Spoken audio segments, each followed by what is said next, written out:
¿Y si te dijera que Jesús, con casi toda seguridad, no nació el 25 de diciembre?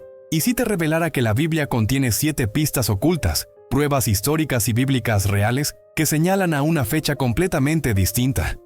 Pistas que la mayoría de los cristianos jamás han notado, a pesar de haber estado ahí en las Escrituras durante 2000 años. Si nos equivocamos en su cumpleaños, ¿qué más hemos malinterpretado del momento más importante de la historia de la humanidad? Acompáñame, porque una vez que pongamos las 7 pistas sobre la mesa, la fecha real del nacimiento de Jesús quedará sorprendentemente clara.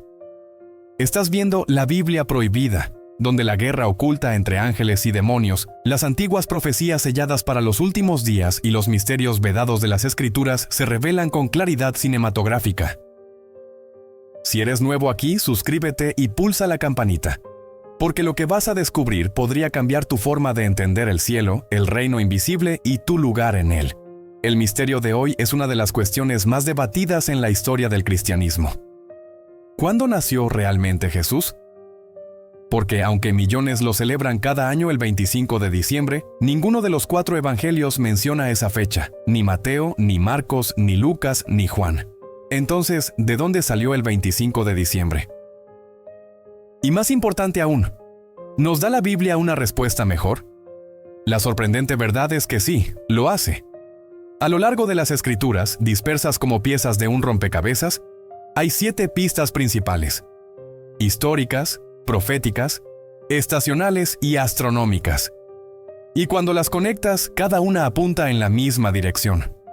Antes de sumergirnos, aquí tienes un avance de a dónde nos llevan las 7 pistas. Jesús, con casi total seguridad, nació a principios de otoño, alrededor de septiembre u octubre, aproximadamente en el año 5 a.C., no en invierno, no en diciembre, y no en el año 0. Pero no te pido que me creas solo porque lo digo yo. Vamos a recorrer cada pista paso a paso, tal como las Escrituras las registran. Sin conjeturas, sin atajos, sin agenda oculta. Al final de este vídeo verás cómo Dios incrustó una línea de tiempo notablemente coherente a través de la Biblia. Y no empezaremos con la estrella de Belén, no empezaremos con los pastores, ni siquiera con el rey Herodes. Para descubrir el momento del nacimiento de Jesús, comenzamos con algo mucho más cotidiano: papeleo. Una orden administrativa que abarcaba todo el imperio, un censo romano, un decreto gubernamental que obligó a miles a desplazarse. Y sin darse cuenta, César Augusto desencadenó la profecía exacta que situó a una joven embarazada en Belén, el mismo pueblo del que Miqueas había dicho que nacería el Mesías 700 años antes. Aquí es donde comienza la línea de tiempo, y esta primera pista ya nos dice algo sorprendente sobre la estación del nacimiento de Jesús. Desglosemos esto. Nuestra primera pista proviene de uno de los lugares más inesperados de las Escrituras: un anuncio gubernamental. Lucas escribe: por aquellos días se promulgó un edicto de César Augusto, que se empadronase todo el mundo. Ahora bien, si alguna vez has lidiado con papeleo, impuestos o burocracia gubernamental, sabes que nada mueve a la gente más rápido que una fecha límite. Y en la antigua Roma, un censo no era solo papeleo. Era poder. Los romanos estaban obsesionados con el orden. Usaban censos para controlar a la población, imponer impuestos y mantener a cada hombre, mujer y niño dentro del sistema del emperador. Sin excepciones. Así que, cuando César Augusto exigió un censo a nivel imperial, todos tuvieron que viajar a su ciudad natal ancestral para registrarse, incluido un joven carpintero llamado José y una adolescente embarazada llamada María, quienes tuvieron que viajar casi 120 kilómetros desde Nazaret hasta Belén. Ese no es un viaje cómodo ni para un soldado. Para una mujer a 9 meses de embarazo habría sido agotador, doloroso y lento, pero aquí está lo que la mayoría omite. Roma nunca programaría un movimiento masivo de población durante el invierno. Los inviernos en Judea eran fríos, húmedos y embarrados. El desplazamiento a pie se volvía peligroso. Los caminos se inundaban. La gente evitaba los viajes largos siempre que fuera posible. Y los romanos, famosos por su eficiencia, sabían que el invierno era el peor momento para exigir viajes a nivel nacional. Pero la primavera y el otoño, con su clima suave perfecto, días largos y secos para caminar, caminos más seguros, y esto es importante, La cosecha de primavera y los festivales de otoño significaban que los judíos ya estaban acostumbrados a viajar durante esas temporadas, lo que implica que el censo de Lucas probablemente ocurrió en primavera u otoño, no en pleno invierno. Y dado que el censo obligó a José y María a ir a Belén, esta pista ya aleja el nacimiento de Jesús de diciembre. Pero mira el panorama general. Más de 700 años antes, el profeta Miqueas escribió: «Pero tú, Belén Efrata, aunque eres pequeña entre las aldeas de Judá, de ti saldrá el que ha de ser gobernante en Israel». César pensó que estaba ejerciendo autoridad absoluta. Pensó que estaba moviendo a la gente como piezas en un tablero de ajedrez, pero en realidad, Dios estaba moviendo una profecía a su posición.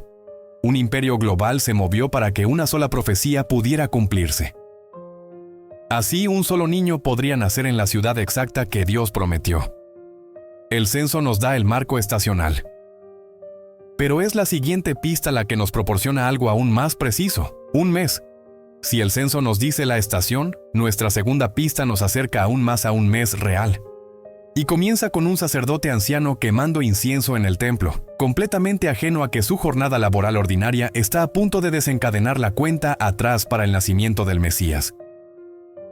Lucas nos dice que el padre de Juan el Bautista, Zacarías, pertenecía a la división sacerdotal de Abías. Ahora, aquí es donde las cosas se ponen interesantes. En la antigua Israel, el sacerdocio se dividía en 24 divisiones, cada una programada para servir una semana a la vez, 2 veces al año, en una rotación establecida en Crónicas 1:24. La división de Abías era la octava. Registros históricos y la tradición judía muestran que la octava división solía servir a finales de primavera, alrededor de mayo o junio. Y durante esa semana específica, mientras Zacarías ofrecía incienso dentro del templo, el ángel Gabriel se le apareció y le entregó un mensaje que nadie esperaba. Su anciana esposa Elizabeth concebiría un hijo a pesar de su edad. Ese niño se convertiría en Juan el Bautista, el precursor del Mesías. Este momento no es solo un milagro. Es una marca de tiempo, porque Lucas más tarde añade otro detalle crucial. En el 6º mes de embarazo de Elizabeth, Gabriel fue enviado a María. Si Elizabeth concibió poco después del servicio en el templo de Zacarías, alrededor de junio, entonces 6 meses después sitúa la visita del ángel a María en noviembre o diciembre, lo que significa que María probablemente concibió a Jesús entre finales de noviembre y principios de diciembre. Añade un embarazo normal de 9 meses. Y llegas a septiembre u octubre para el nacimiento de Jesús, la ventana exacta a la que apuntaba la primera pista. Pero la precisión no termina ahí. Esta línea de tiempo se alinea perfectamente con uno de los festivales judíos más simbólicos, un detalle que exploraremos en la próxima pista. Antes de continuar, nota algo. Dios utilizó el programa del templo, un sistema creado casi 1000 años antes, para marcar la concepción de Juan y para marcar indirectamente la concepción de Jesús. Esto no fue aleatorio. Esto no fue coincidencia. Fue Dios convirtiendo el calendario de su pueblo en una cuenta atrás profética. ¿Y si la rotación sacerdotal nos lleva a noviembre, diciembre para la concepción de Cristo? Entonces la siguiente pista nos mostrará por qué el otoño, septiembre u octubre no solo fue probable sino profundamente significativo. Si las 2 primeras pistas nos señalan hacia principios de otoño, esta tercera pista explica por qué esa estación importa tanto. Porque el momento del nacimiento de Jesús no fue solo históricamente práctico, fue teológicamente intencional. Para entender esto, necesitamos adentrarnos en el ritmo del antiguo calendario de Israel. Un calendario construido no solo en torno a la agricultura y la tradición, sino en torno a citas proféticas. El pueblo de Israel no se limitaba a celebrar festividades. Sus festivales fueron diseñados como profecías vivientes, sombras de eventos futuros que Dios cumpliría en el Mesías. Y un festival en particular destaca, la fiesta de los tabernáculos, también llamada Sukkot. Sukkot conmemoraba el tiempo en que los israelitas vagaron por el desierto, y Dios moró entre ellos en una columna de nube y fuego. Para recordar esto, cada familia judía construía refugios temporales, pequeñas chozas llamadas Sukkot, y vivían en ellas durante una semana completa. Era un festival gozoso, una celebración de la presencia de Dios, un recordatorio de que el Señor había elegido morar con su pueblo. Ahora escucha atentamente. En Juan 1:14 leemos una frase extraordinaria. y el Verbo se hizo carne y habitó entre nosotros. Pero en el griego original, la palabra habitó es literalmente tabernaculó entre nosotros. Juan no estaba siendo meramente poético. Estaba haciendo una declaración teológica. Dios vino a vivir entre nosotros en un cuerpo humano, de la misma manera que una vez moró entre Israel en una tienda. Entonces, ¿qué mejor momento para que naciera el Mesías, Emmanuel, que significa Dios con nosotros, que durante el festival que celebra a Dios morando con su pueblo? ¿Y cuándo ocurre la fiesta de los tabernáculos? Cada año en otoño, en septiembre u octubre, exactamente la misma ventana de tiempo que nos han dado las dos primeras pistas. Pero Tabernáculos no es el único festival que apunta a esta estación. Otro festival de otoño, Rosh Hashanah, el Año Nuevo judío, también tiene un simbolismo poderoso, un nuevo comienzo, un llamado al arrepentimiento, el sonido del shofar anunciando la realeza de Dios. ¿Qué mejor momento para el nacimiento del Rey de Reyes? Pero no me malinterpretes, no estamos afirmando que Jesús tuviera que nacer en un día festivo. Lo que decimos es que los patrones que Dios estableció en el calendario de Israel se alinean perfectamente con el marco temporal del otoño. Y la siguiente pista refuerza esto aún más, porque en la noche en que nació Jesús, ocurrió algo que casi nunca sucede en diciembre. Algo tan ordinario y sin embargo tan decisivo, que nos proporciona otro fuerte marcador estacional. Pasemos a la pista número 4. Nuestra próxima pista no está oculta en una profecía, un festival o un documento histórico. Proviene de algo mucho más simple. Un grupo de pastores haciendo su turno de noche. Lucas escribe: había en esa misma región unos pastores que cuidaban sus rebaños en el campo, vigilando durante la noche. Hemos oído este versículo tantas veces que apenas pensamos en él, pero para cualquiera que conozca el clima de la antigua Judea, este versículo prácticamente grita la estación. He aquí por qué. Los inviernos en Judea eran fríos, húmedos y lluviosos. No un frío de chaqueta ligera, sino un frío que calaba hasta los huesos. Noches húmedas y miserables. De esas en las que no duermes al aire libre, a menos que quieras enfermar o perder tu rebaño. En invierno, los pastores no se quedaban en campos abiertos durante la noche. Llevaban sus rebaños a cuevas, refugios y recintos protegidos. Era supervivencia básica. Así que la escena de Lucas, pastores relajados en campos abiertos, tumbados bajo las estrellas, cuidando sus ovejas, no tiene sentido en diciembre. Pero en otras estaciones, primavera, época de partos, días templados, noches frescas pero tolerables, los pastores comúnmente se quedaban fuera con los corderos recién nacidos. Verano, días calurosos, noches cálidas. Los pastores a menudo pastoreaban los rebaños durante la noche para escapar del calor diurno. Otoño, temporada de cosecha, temperaturas agradables, pastoreo nocturno extendido. En estas tres estaciones era normal acampar en los campos. Pero en invierno era raro, incómodo e impráctico. Esto significa que la presencia de los pastores al aire libre nos proporciona un fuerte marcador estacional. Jesús, con casi toda seguridad, no nació en diciembre. Ahora combínalo con las tres primeras pistas. El censo, no en invierno. La cronología de Zacarías, nacimiento en septiembre-octubre. Festivales judíos, simbolismo otoñal. Pastores al aire libre por la noche, consistente con el otoño. Todo apunta en la misma dirección, pero aún no hemos terminado. Porque en la noche en que esos pastores estaban en los campos, hubo otra señal en el cielo. Una tan misteriosa que los astrónomos todavía la estudian hoy.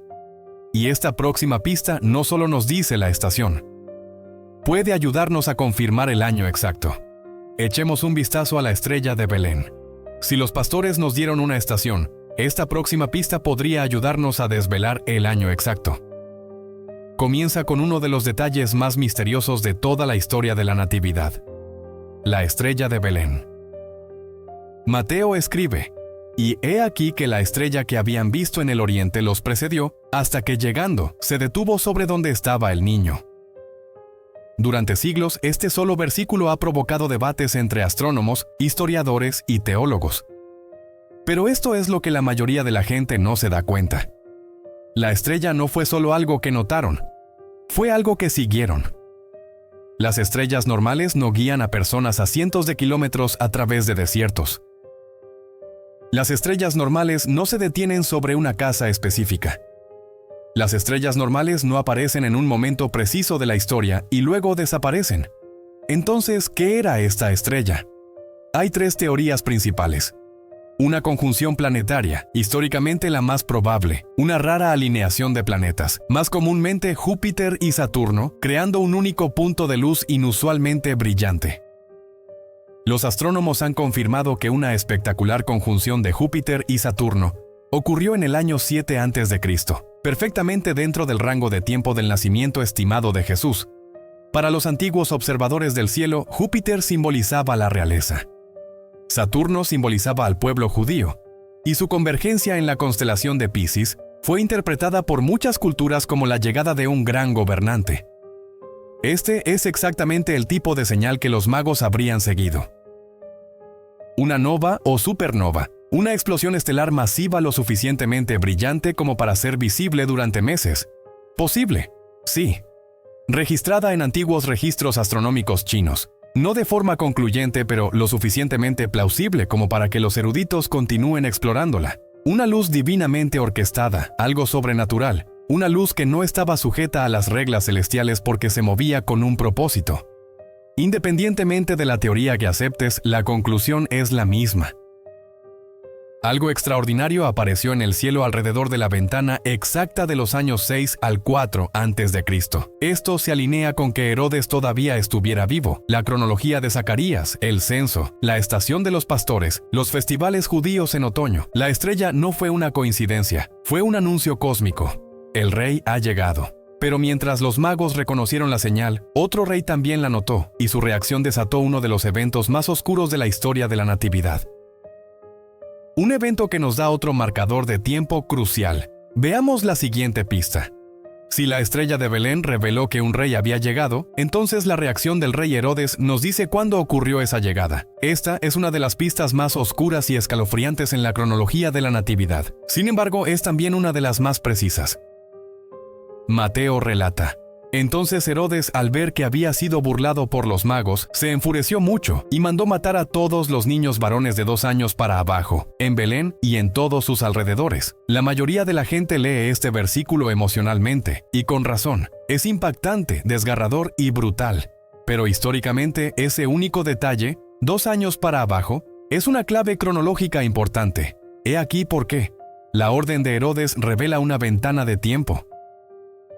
Herodes no eligió los 2 años al azar. Basó ese número en 1. El informe de los magos sobre cuándo apareció por primera vez la estrella. 2. Su propia paranoia, siempre añadiendo un margen por si acaso. Si la estrella apareció en la concepción o nacimiento de Jesús y Herodes estaba cubriendo todas las posibilidades, entonces Jesús tenía con casi total seguridad entre recién nacido y 2 años en el momento de la masacre. Ahora añade otro hecho histórico. Herodes murió en el año 4 a.C. Esto significa que la masacre ocurrió poco antes del año 4 a.C. Jesús debió nacer entre los años 6 y 4 a.C. Esto coincide perfectamente con la conjunción planetaria alrededor del año 7 a.C. La cronología sacerdotal de Zacarías. El censo ocurriendo en estaciones templadas. Pastores estando al aire libre por la noche. Festivales judíos apuntando al otoño. Todas las pistas convergen. Entender a Herodes aclara la línea de tiempo. Herodes era conocido por su paranoia. Ejecutó a rivales políticos, líderes religiosos e incluso a 3 de sus propios hijos. Así que, cuando oyó hablar de un rey recién nacido de los judíos, su reacción no fue sorprendente. Fue predecible. Usó la violencia para mantener el poder. Pero esta vez, su crueldad, sin quererlo, nos proporciona una marca de tiempo precisa en la historia bíblica. Y aunque su orden fue malvada, cumplió una profecía. Una voz se oyó en Ramá, llanto y lamento. Las mujeres lloraban por sus hijos. Tragedia y profecía entrelazadas. Sin embargo, a pesar de la crueldad de Herodes, el plan de Dios continuó, porque José, advertido en sueños, escapó con María y el niño a Egipto. Así se cumplió otra profecía: de Egipto llamé a mi hijo. Cada intento de detener a Jesús solo hizo más clara la línea de tiempo profética. Pero aún nos queda una pista más. Un detalle final que no proviene de una estrella, un rey o un censo, sino de Jesús mismo. Una pista que nos permite calcular su nacimiento con notable precisión. Para descubrirla debemos seguirlo hasta el momento en que comenzó su ministerio. Nuestra última pista no proviene de un rey, una estrella o una profecía. Viene de Jesús mismo. del momento en que salió del silencio y comenzó su ministerio público. Lucas escribe: Jesús, cuando comenzó su ministerio, tenía unos 30 años. A primera vista, esto suena como una simple nota biográfica, pero para los historiadores es un ancla cronológica. Porque Lucas no solo dice que Jesús tenía 30 años, también nos dice exactamente en qué año ocurrió ese punto de partida. El 15º año de Tiberio César. Los historiadores sitúan ese año entre los años 29 y 30 después de Cristo. Ahora hagan las cuentas. Si Jesús tenía unos 30 años en ese momento, eso sitúa su nacimiento entre los años 6 y 4 antes de Cristo, lo que se alinea perfectamente con que Herodes todavía estuviera vivo, la masacre ocurriera antes del año 4 antes de Cristo, la conjunción planetaria del año 7 antes de Cristo, el calendario sacerdotal de Zacarías, la línea de tiempo del censo, las prácticas de los pastores, los festivales judíos de otoño. Cuando se añade la pista final, todas las líneas de tiempo encajan como el giro de una cerradura. Pero, ¿por qué 30 años? En la tradición judía, la edad de 30 años no es aleatoria. Según Números 4:3, 30 era la edad mínima para que un sacerdote comenzara su servicio. Simbolizaba madurez, responsabilidad, preparación. Marcaba el comienzo del liderazgo público. Jesús no era de la tribu de Leví, pero se convertiría en el sumo sacerdote eterno. Por lo tanto, comenzar a los 30 no fue una coincidencia. Fue una alineación. Los 30 años de silencio. A menudo pasamos por alto la vida temprana de Jesús como si nada hubiera sucedido. Pero el silencio no significa ausencia. Esos 30 años fueron años de preparación, años de obediencia, años de formación espiritual, años de espera para el momento exacto ordenado por el Padre. Ni temprano ni tarde, perfectamente sincronizado, al igual que su nacimiento. Y ahora, con las 7 pistas presentadas ante nosotros, el patrón se vuelve inconfundible. Jesús nació en otoño, entre septiembre y octubre, en algún momento entre los años 6 y 4 antes de Cristo. Las piezas encajan, el rompecabezas está completo, pero aún queda una revelación más que debemos explorar. Porque si Jesús no nació en el año que dice nuestro calendario, ¿por qué el mundo sigue utilizando una línea de tiempo construida sobre un número equivocado? La respuesta es impactante. Y todo comenzó con un monje que cometió uno de los errores más influyentes de la historia. Hemos descubierto 7 pistas. Hemos rastreado el censo, el calendario sacerdotal, los pastores, la estrella e incluso la brutalidad de Herodes. Y todas coinciden en que Jesús nació entre los años 6 y 4 antes de Cristo, no en el año 1. Entonces, aquí está la gran pregunta: ¿por qué nuestra línea de tiempo global comienza en el año equivocado? Lo creas o no, la respuesta se remonta a un hombre que cometió un error que cambió el mundo entero. Su nombre era Dionisio el Exiguo, un monje que vivió en el siglo VI. Su objetivo era noble: crear un calendario centrado en el nacimiento de Jesús. Dividir la historia en antes de Cristo y Anno Domini, año del Señor. Una idea hermosa, un mundo enmarcado alrededor del Salvador. Pero Dionisio tenía un problema. No tenía acceso a los datos históricos que tenemos hoy. No sabía que Herodes murió en el año 4 antes de Cristo. El censo ocurrió antes de lo que se asumía. Los eventos astronómicos apuntaban a fechas anteriores al año 1. El ministerio de Jesús comenzó entre los años 29 y 30 después de Cristo. La referencia a la edad de Lucas situaba el nacimiento de Jesús años antes, y así, a pesar de su sincero esfuerzo, Dionisio calculó mal. Peor aún, el calendario que creó no tenía año 0. Saltó directamente del 1 antes de Cristo al 1 después de Cristo. Este desfase temporal de un solo año agrava aún más la discordancia en la cronología. Pero he aquí el giro. A pesar de estar erróneo, el mundo adoptó su sistema de todas formas. El calendario se propagó por Europa, luego por imperios, después por el comercio global hasta convertirse en el estándar para casi todas las naciones de la Tierra. Para cuando los eruditos se percataron del error, ya era demasiado tarde. Demasiados documentos, demasiados sistemas legales adaptados, demasiadas fechas históricas, demasiadas tradiciones, demasiadas culturas ya lo utilizaban. Cambiar el calendario habría provocado un caos mundial. Así que hoy, seguimos empleando una línea temporal que técnicamente se inicia 406 años después del nacimiento real de Jesús. Y de una manera hermosa, esto revela algo más profundo.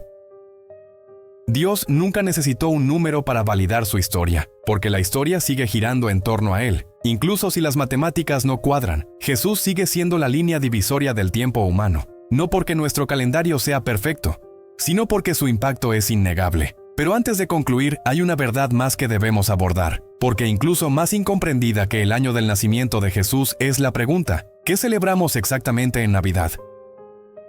Y he aquí la parte impactante. La mayoría de la gente, incluso muchos cristianos, se equivocan en esto. Hablemos del verdadero significado detrás de la celebración. Hemos descubierto algo asombroso. Jesús no nació en diciembre, no nació en el año 1. Y la fecha que el mundo celebra hoy no se basa en las escrituras, sino en la historia, la tradición y un error de cálculo del calendario. Pero después de todas las cronologías, las pistas, los cálculos y la evidencia histórica, debemos formular la pregunta más importante de todas. Entonces, ¿qué estamos celebrando realmente en Navidad? Porque si tu respuesta es el nacimiento del niño Jesús, te has perdido la verdad más crucial de toda la Biblia. La Navidad no es solo un cumpleaños. La Navidad es la celebración de la encarnación. El momento en que Dios se hizo carne, el cielo irrumpió en la tierra. La eternidad entró en el tiempo. Lo invisible se volvió visible y el Creador caminó entre su creación. Ese es el milagro. Esa es la razón por la que los ángeles cantaron. Esa es la razón por la que los pastores temblaron. Esa es la razón por la que la estrella apareció. Esa es la razón por la que las escrituras apuntaron a este momento durante miles de años. Jesús no solo nació, Él vino con propósito, vino con autoridad. Vino a destruir el pecado, a conquistar la muerte y a abrir las puertas del cielo. Y ya fuera que el día exacto fuera septiembre, octubre o cualquier otro mes, lo que importa es lo que sucedió, no cuándo sucedió. Porque la verdad más grande de la historia de Navidad es esta: Dios no esperó a que tú te elevaras hacia Él. Él descendió para alcanzarte.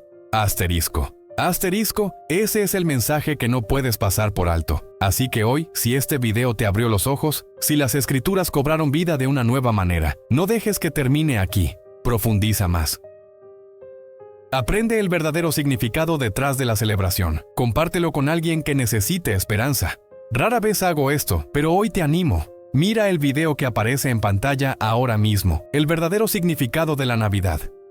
Explica la encarnación de una manera que todo creyente necesita comprender y que todo escéptico necesita escuchar. Sé una luz.